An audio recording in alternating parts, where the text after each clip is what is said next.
let's just pick that so we can make sure this is live and get all that caught up. I think what LinkedIn does is it somehow dials it all in and then connects it together with a little forward feed. Just gonna dive right in, right?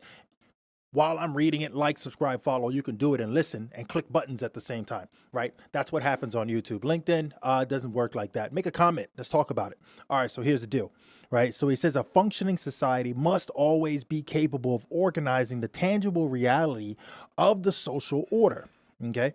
He says it must master the material world, make it meaningful and comprehensible for the individual, and it must establish legitimate social and political power.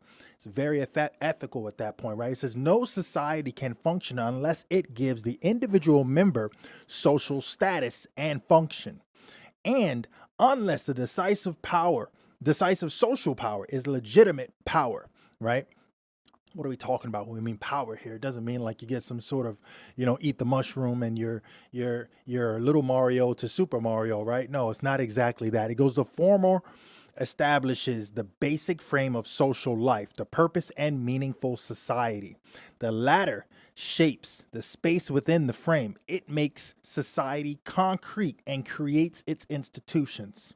If the individual is not given social status and function, there can be no society, but only a mass of social atoms flying through space without an aim or a purpose, right? He really went out there on this one. And unless power is legitimate, there can be no social fabric, right? There is only a social vacuum held together by mere slavery or inertia, right? So what are we talking about here?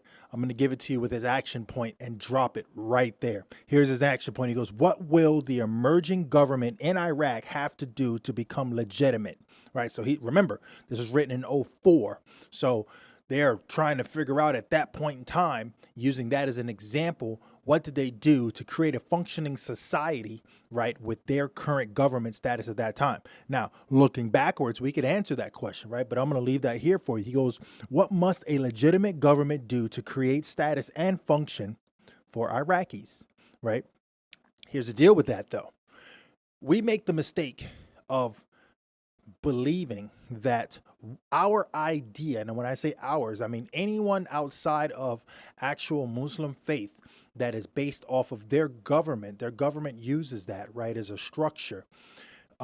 We are wrong to believe that our ethics of how a government should be structured should be implied on their faith and their structure, right? They have to decide that on their own based on their beliefs, right?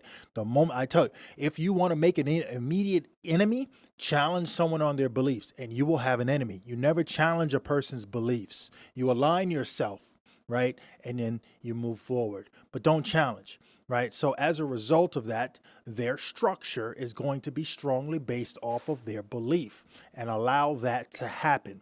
What they decide is business as usual is their decision. That's how that works. Apply that to your business and see how that works for your local society and where you are presently. Thank you guys for checking in. Let's do business.